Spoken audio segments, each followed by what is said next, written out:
Awesome. What's up, guys? How's everyone doing? I'm here with my good friend Jeffrey Whitnagan. What's up, man? How you doing? What's up, John? How you doing, So man? I'm good. I'm good. So I want to just get you on here. I wanted to talk about the Intellivision Amico. A lot has happened since you and I talked about it a little while ago. Yeah. Recent news of they did a fundraising campaign that fell short, right? And they pulled out early. So there's a lot of speculations that will the Amico see the light of day. I'm kind of curious what your take on what's going on is. So like the Amico's crazy because like they had all these posts with all these different pieces of finances and all that craziness. So like I guess Tommy Tallarico's no longer like the Yeah, figurehead. he stepped down like a month ago, right? I think he Yeah. stepped. Yeah, yeah, it's interesting. Yeah, so that's the interesting piece right there. And like we have a pre-order update that they actually sent to us. Oh, my daughter was coming in and out of the room. Um Okay, but yeah, like they have a pre-order update. Should I read the update that they yeah, sent out on? yeah. When was the sent? So I have one that's from like August, but didn't they just send out a new one? Didn't they send out a new one just recently? I don't know. I haven't backed it, so I didn't pre-order it, so I don't know. Oh wow. Yeah, like the thing was is that the Intellivision update, right? It was Mhm. sent out 4 days ago, March 2nd. Okay. Says, wanted to take a moment to provide you with an update and also extend my apologies. As you know, it was my goal to communicate with you by the end of February. However, the last few weeks of discussions with potential investors and acquirers outside of the Start Engine universe.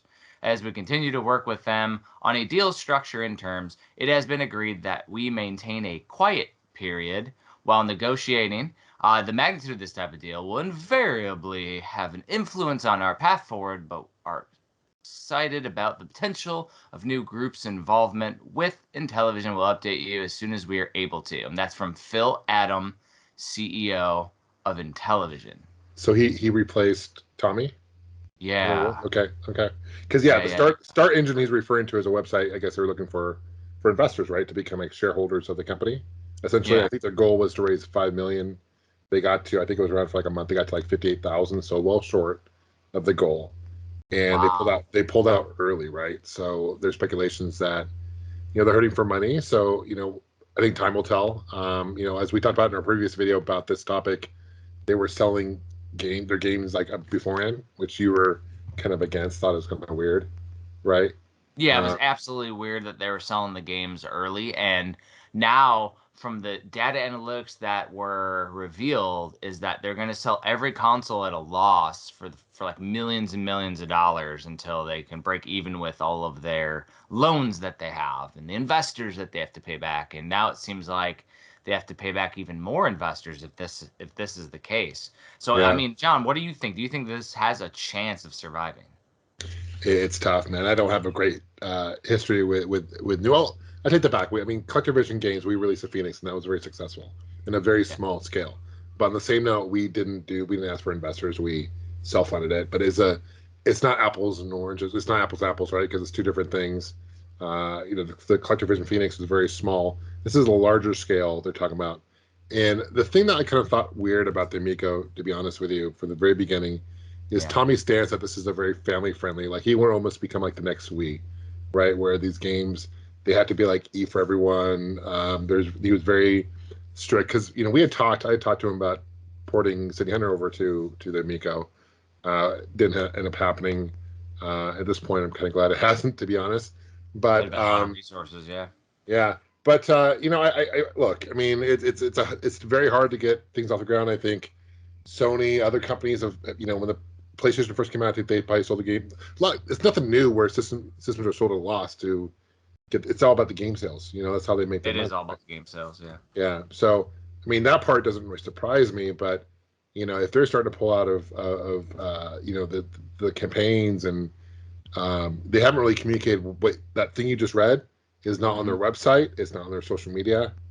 You know, I don't know, man. It doesn't look good. My daughter's low crawling in here, coming in sneaking. She's Okay. hilarious. Yeah, yeah, Fair enough.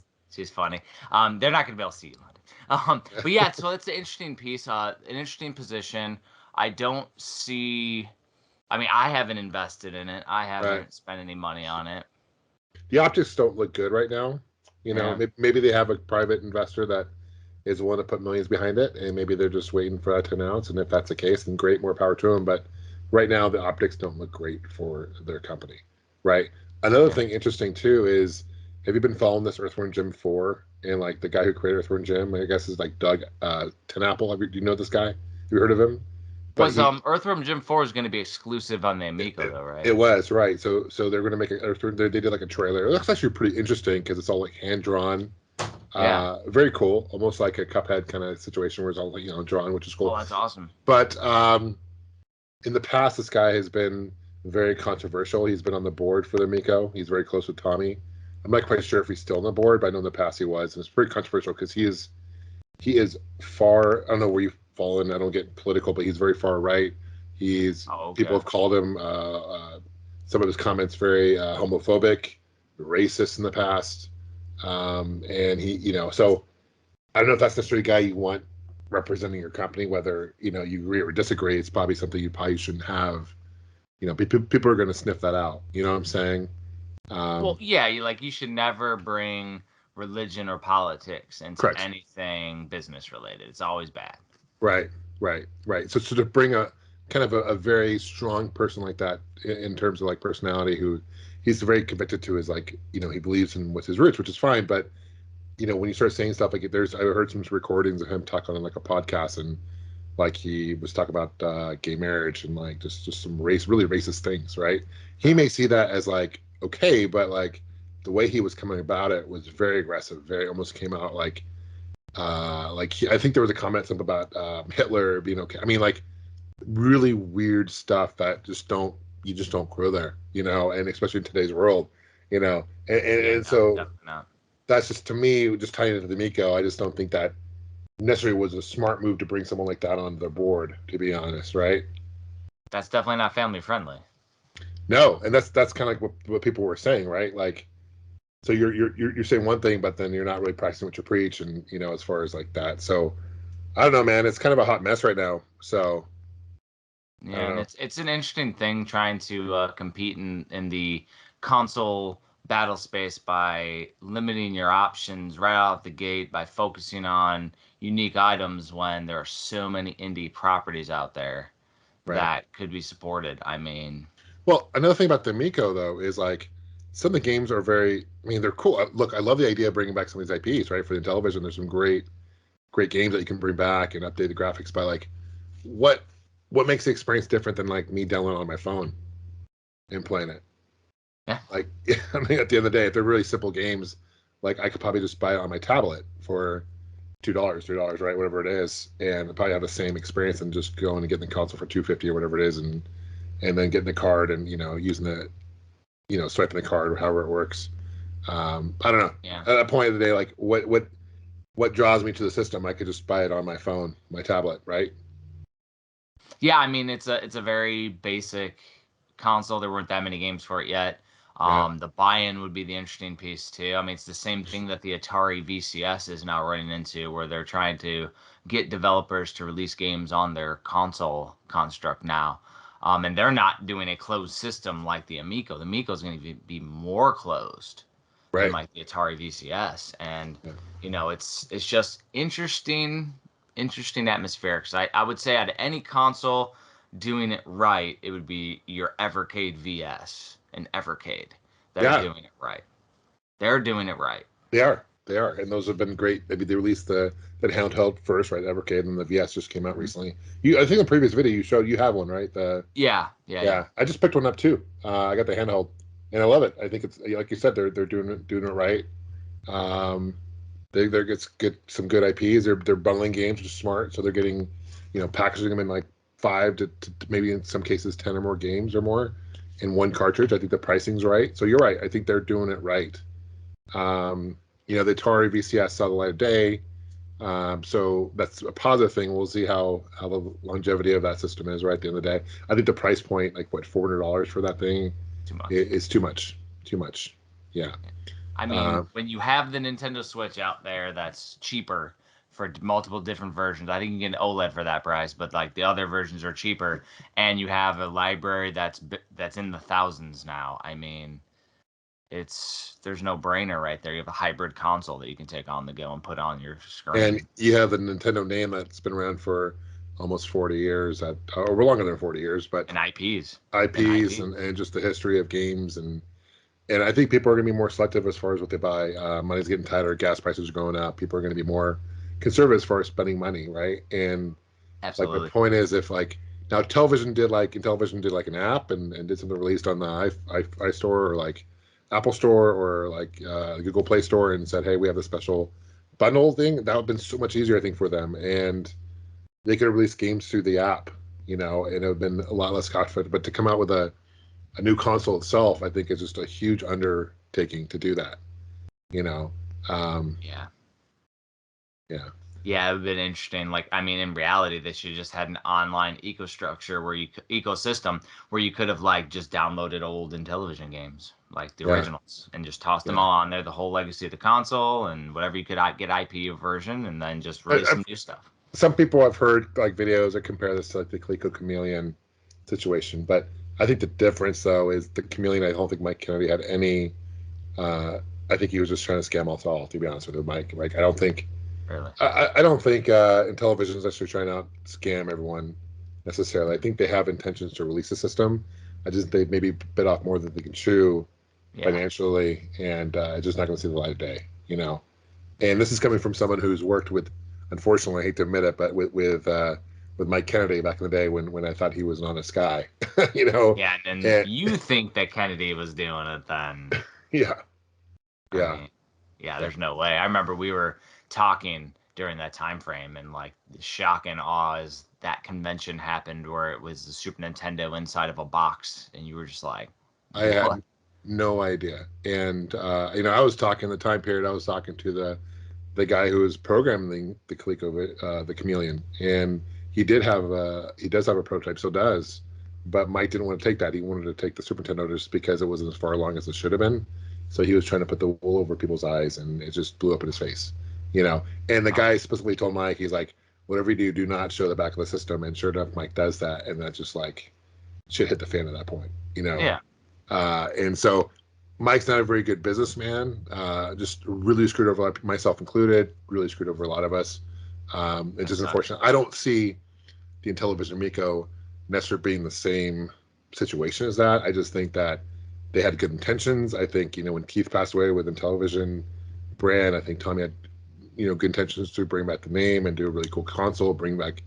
I mean, the design's cool. I think the design looks really cool. I think the controllers are cool, but It looks interesting. it looks interesting. It looks very retro, which I think was what they're going for.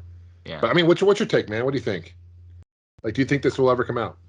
I mean, to me, it seems like they're bleeding money. It doesn't, Yeah, unless these investors are willing to just like get something out there and they're willing to take a huge loss. Like, I don't see this thing coming to fruition. I think they're just prolonging to see if they can make something happen. Like, to me, that email that they sent is a very vague response to an update that they promised, and it came out late too. So, like, I think that they're just prolonging and stringing people along because you did have a lot of investors that put in a lot of money into this thing, uh-huh. and they're going to be out thousands of dollars each. Like, people gave money. Yeah. Um, And so that to and not to circle back to the Chameleon, but that's one thing I'm super thankful for, is there was no one that invested in it other than the only person who lost money on this thing was Mike Kennedy, right? And so they didn't do whatever it's called. What's the site called that the Intellivision used? I don't think they had that, but there was no Indiegogo, no Kickstarter. They crowdfunding, yeah. Yeah, I mean they tried it, but it failed. So like at the end of the day, no one lost money, and I'm super thankful for that. This is going to be an unfortunate situation because at the end of the day, I guess Intellivision could just sort out final bankruptcy, and then is everyone SOL at that point? I don't know how that works. Yeah, Whenever, I mean, when they do the bankruptcy thing, it's kind of like they're just hands are up. yeah, Crazy. yeah, yeah. It's unfortunate for the brand, for the television brand, man. And the same thing happened to the ColecoVision brand.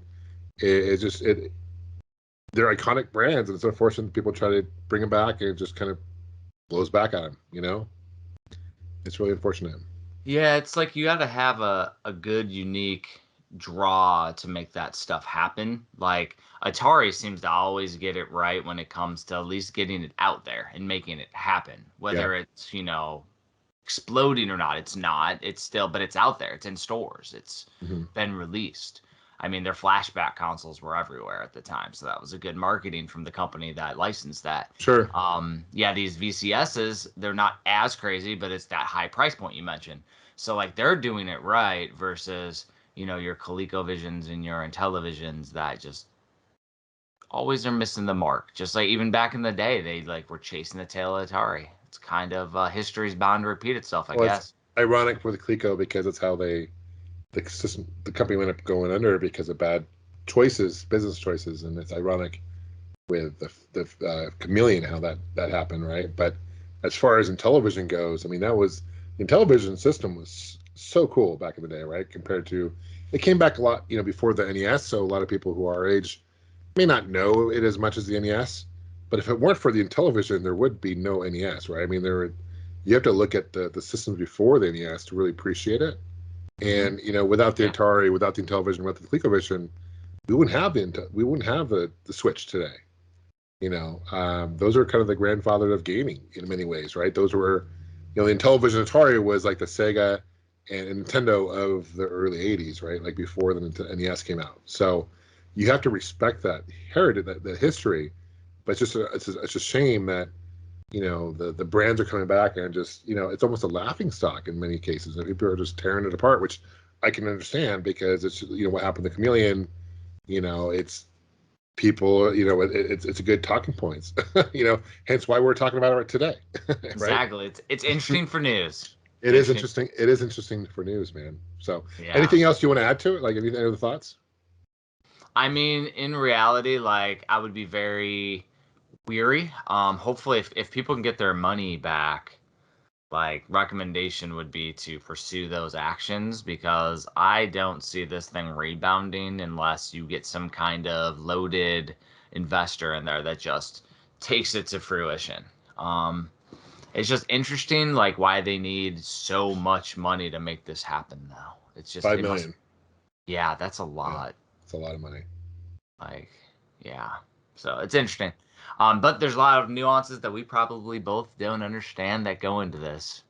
I'm sure. Yeah, that's true. We're looking at it from the outside in. We're not looking from quarterback in it, right? Yeah, we are. I mean, we can sit there and say what we could have done, what they should have done, but to be in those making those decisions, and we don't know the specifics why Tommy stepped down, but I'm sure he had his reasons to do it. Honestly, like they just went a little too ambitious because if they would have done what ColecoVision Phoenix did, which was literally just take a modernized version and made it FPGA and all that stuff, like it would have been a lot less of a buy-in.